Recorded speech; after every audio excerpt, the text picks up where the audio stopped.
Psychosis is known for its hallmark symptoms of hallucinations and delusions, which seem pretty bizarre. They seem pretty far out there. They seem like the kind of things that would obviously not be real.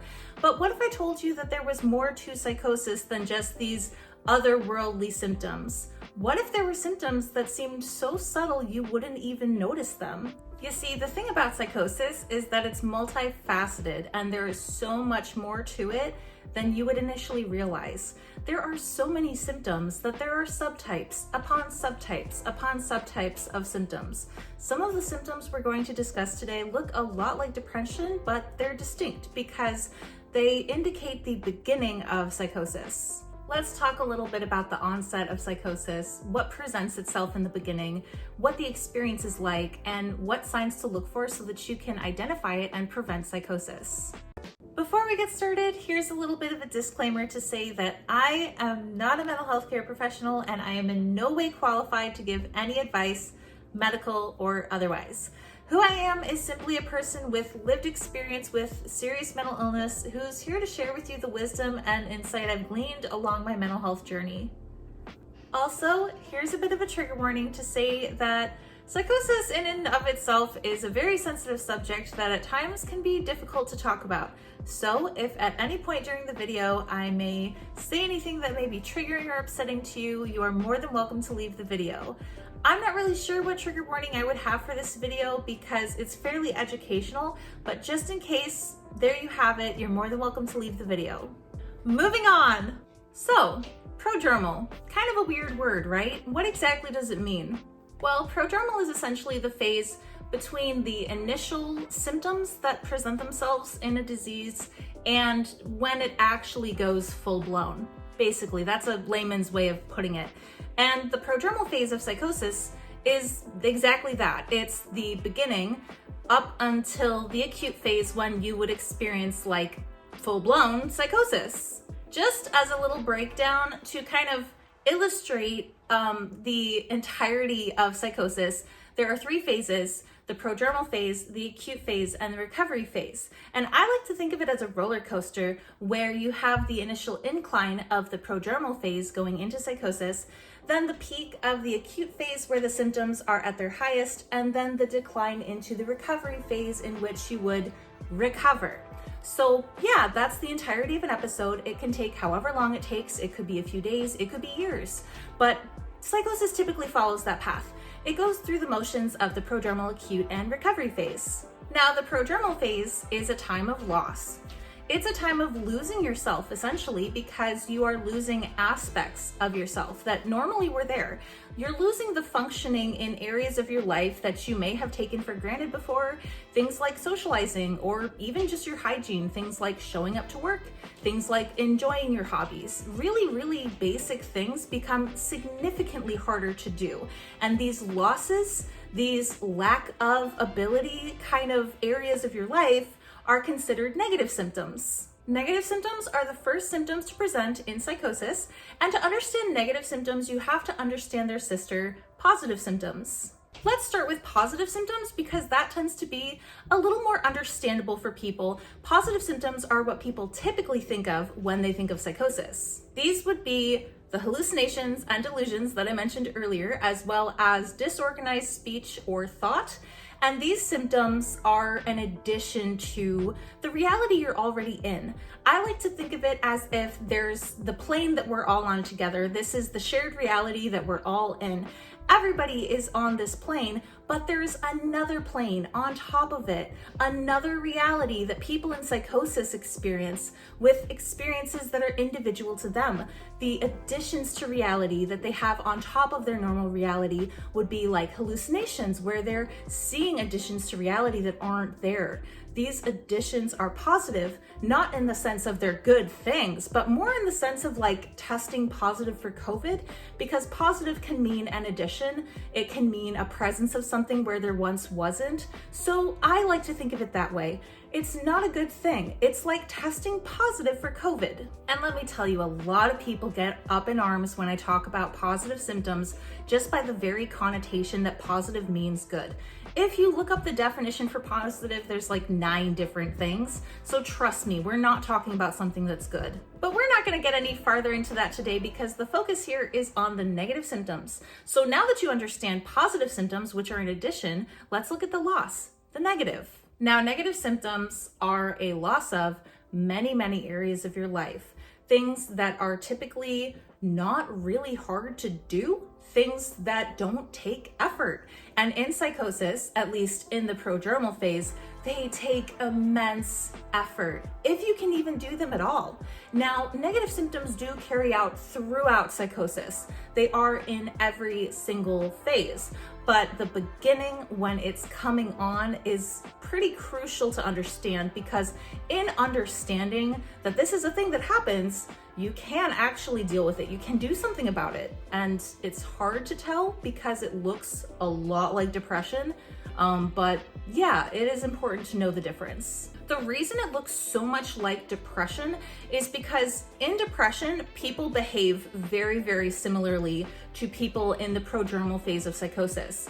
There is so much overlap. And in fact, a lot of these symptoms are present in depression. It's just that in psychosis, this is leading into an actual acute episode of hallucinations and delusions.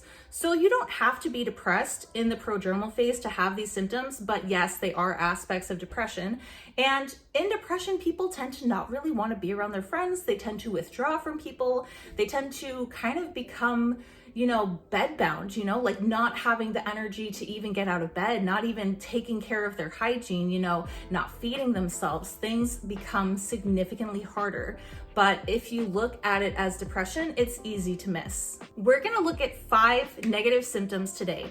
These symptoms, all of them are losses, and all of them greatly impact the ability a person has to perform in their daily life.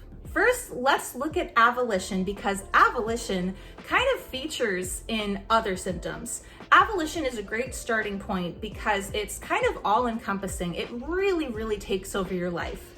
Avolition is a loss of motivation. It's a loss of drive. It's losing the ability to literally do anything. It's not quite like executive dysfunction where you can't do stuff, but you may be able to perform in other areas of your life. Avolition is total. It's everything. And people with avolition don't just not shower for like a week. They don't shower to the point that they have matted hair. They don't brush their teeth to the point that they need dentures. Like, this is very severe, and it can be disabling. Psychosis is very disabling. When you're dealing with avolition, it makes sense that you wouldn't have it in you to go to work, to answer emails, to return phone calls, to pay bills, to anything. You can't adult anymore. For me, I struggle to even get up off the couch to use the bathroom.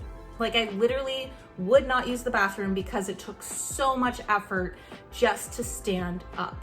Now, that's what we're talking about here. We're not talking about apathy. We're talking about a loss of drive. Now that you understand avolition, we can go into another symptom, anhedonia, which is a loss of pleasure.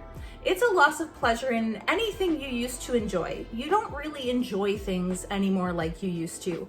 Hobbies go out the window, like cooking. You don't want to do that. You don't want to eat.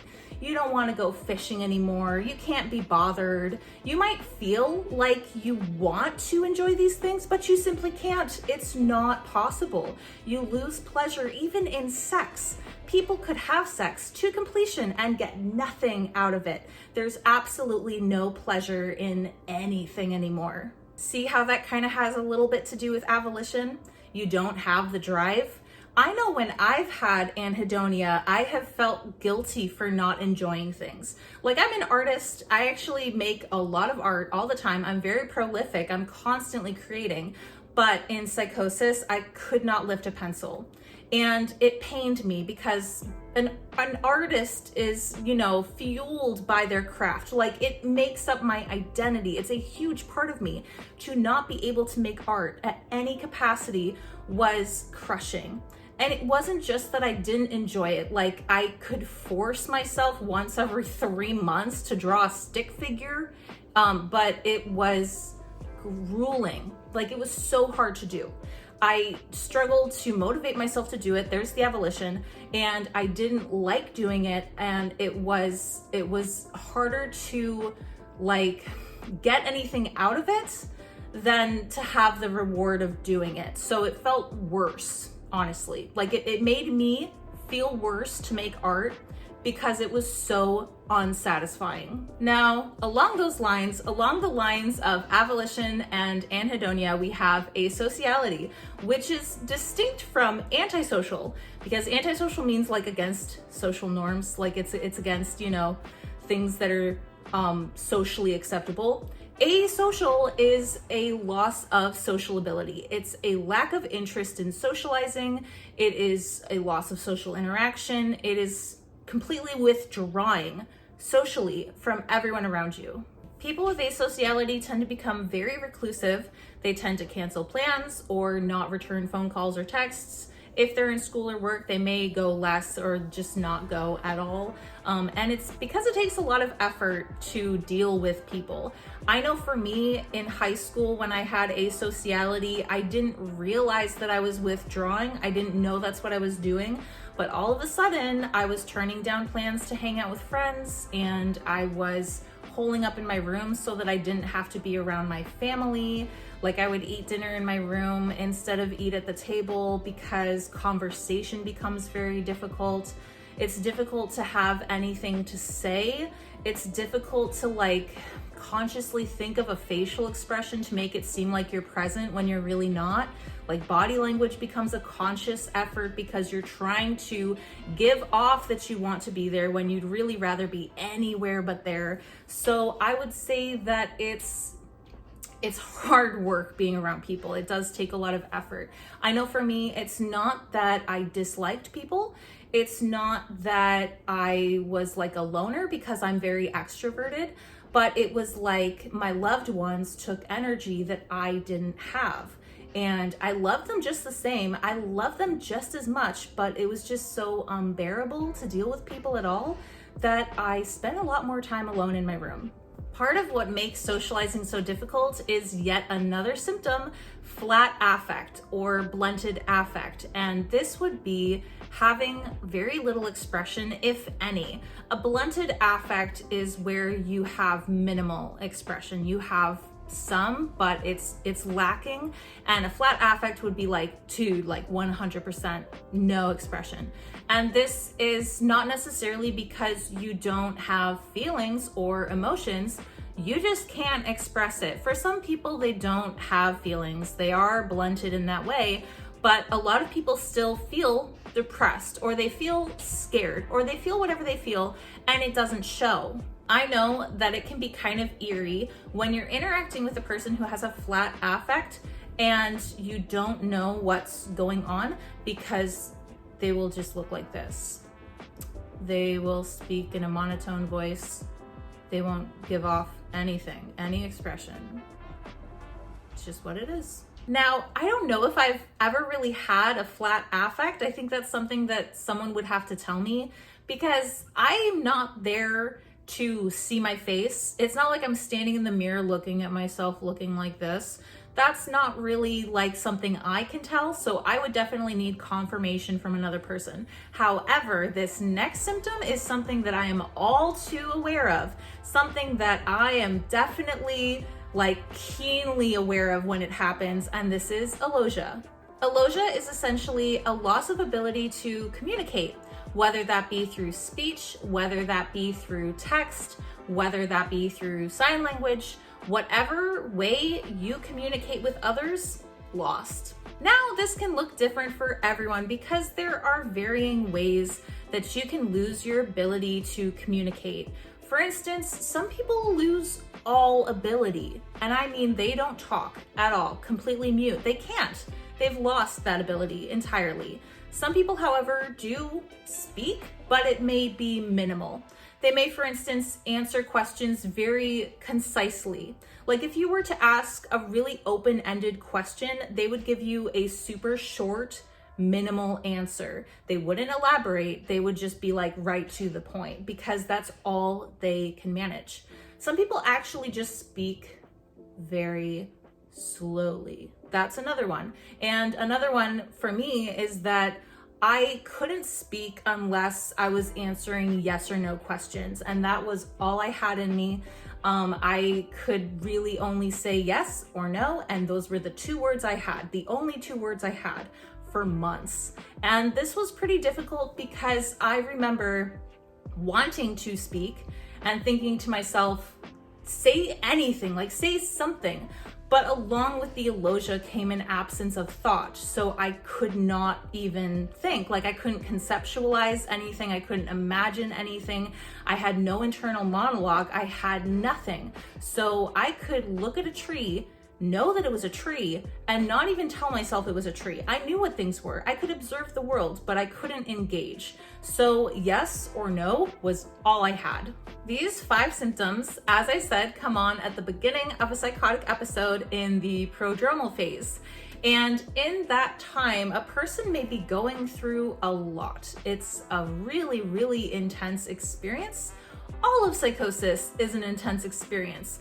But when you're in that really withdrawn state where everything takes so much effort, if you can do it at all, it can be disabling, you know? And I know for me, when I was going through that, I didn't even notice this was happening. For a lot of people, the prodromal phase can be very, very long. It depends on each individual, but it can either take days, weeks, months, or years. The prodromal phase drags on as long as it needs to until the acute phase. So it's not uncommon for people to miss this entirely. If it's happening that slowly, they don't see the progression. If I could pinpoint my prodromal phase from, let's say, my second to worst episode, because I think that one is the most clearly defined time span, I think the prodromal phase started when I was in college. I can remember being in college and having avolition and not knowing why I couldn't do my homework or get up off the couch. Like I would literally sit on the couch, not look at my phone, not look at my laptop, literally just sit and watch the clock go around for hours. That was all I could do. And that was maybe like, I'd say September of 2014. The episode started August of 2015. So that prodromal phase was nearly a year. The prodromal phase itself was twice as long as the episode. Fortunately for me, once I'm medicated, I come out of psychosis. So the acute phase generally lasts as long as it takes to get medicated. That's really fortunate because if I can identify it early on, I can get out of it earlier. The prodromal phase, yeah, I've had a really hard time identifying that. In fact, I have only successfully caught it once before, and holy crap, did that save my life. See, the thing is, you can identify it. Like if you know what to look for, you can catch psychosis before it gets too bad.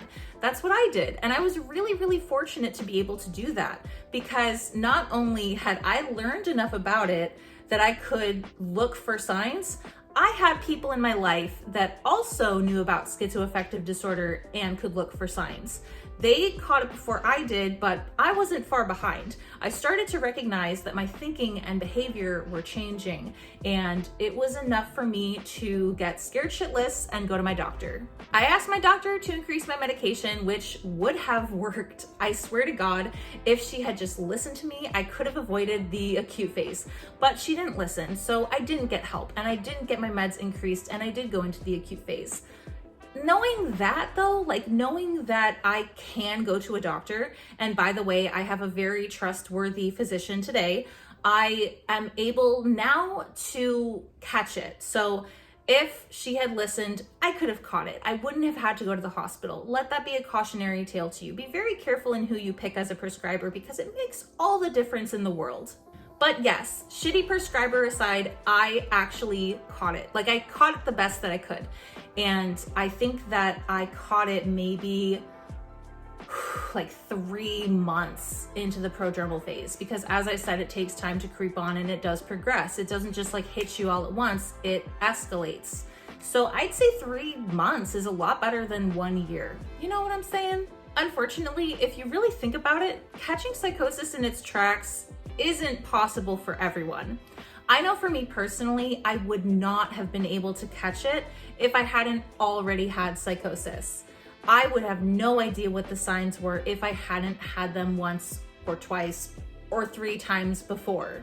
You see, as I said, it does look a lot like depression, so it could be very easy to misdiagnose psychosis for depression. Aside from that, there's this thing called first episode psychosis. It is what it sounds like. It's just the first episode a person may have. And there are treatment programs and services for helping people through first episode psychosis. The thing is, in order to be treated, you have to have made it through the prodromal phase. They won't treat you until you're in the acute phase. Now, correct me if I'm wrong. That's just what I've learned through my studying, because I do study this at great length. But I understand why they do that, because again, it would be very easy to misdiagnose, and you can't really confirm that it's psychosis until you have the positive symptoms. I know, like, yes, the prodromal phase, those are obvious symptoms too, right? Wouldn't that be psychosis? But the positive symptoms are what make it diagnosable.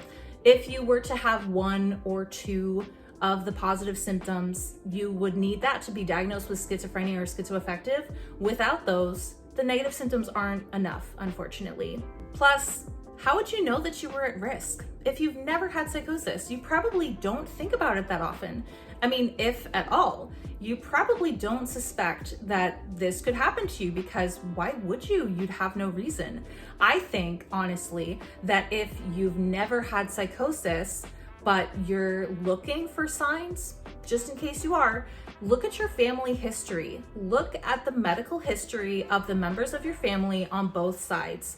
Whether your immediate family has a history of schizophrenia or schizoaffective or not, you may have people way down the branches that have this. I have this amazing friend. She's so dear to me, and she actually recently found that someone from like 7 generations ago had psychosis, like way long ago. And now if you look through the rest of her history, you see there were people who may have been untreated. Like, there are patterns, there are signs, and you kind of have to look for it. You should really be looking like way into the history of your family beyond just your parents and siblings, because that alone might not be enough. Just my 2 cents for anyone interested, because I know that maybe not everyone who watches my videos has a relation to psychosis in any way. I know that most people are loved ones or they have it themselves, but like, if you're curious about psychosis and that's why you're watching my videos, it might behoove you to look into your family history just in case. So yes, you can identify the signs.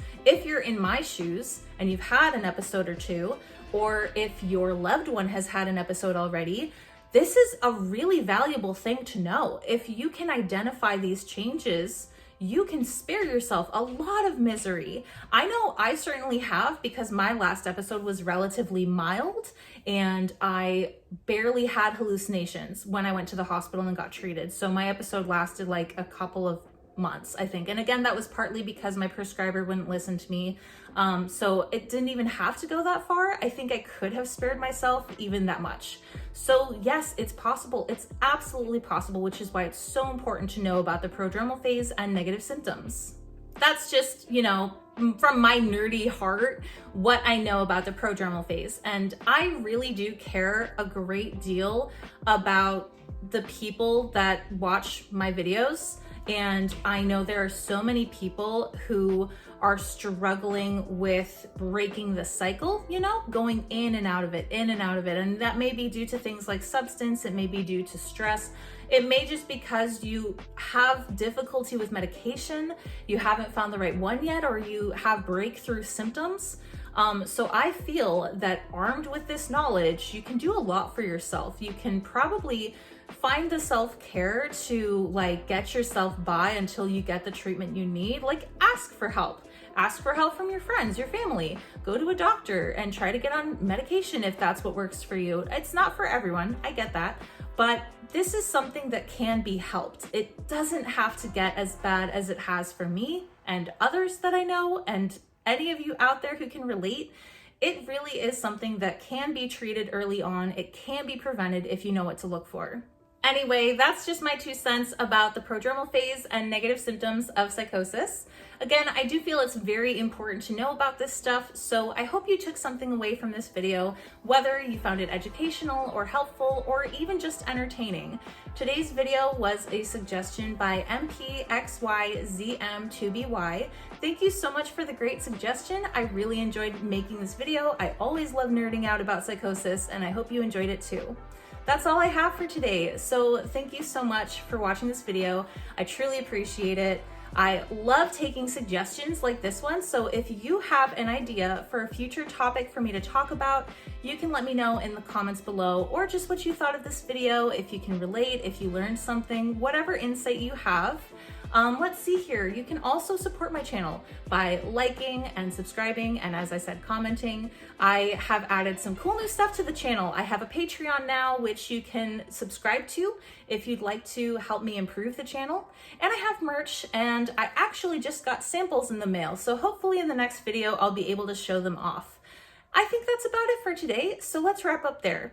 I put out new videos every Thursday/Friday. If you're interested in more content, there's plenty coming soon. And I'll see you all in the next one. Thanks. Bye.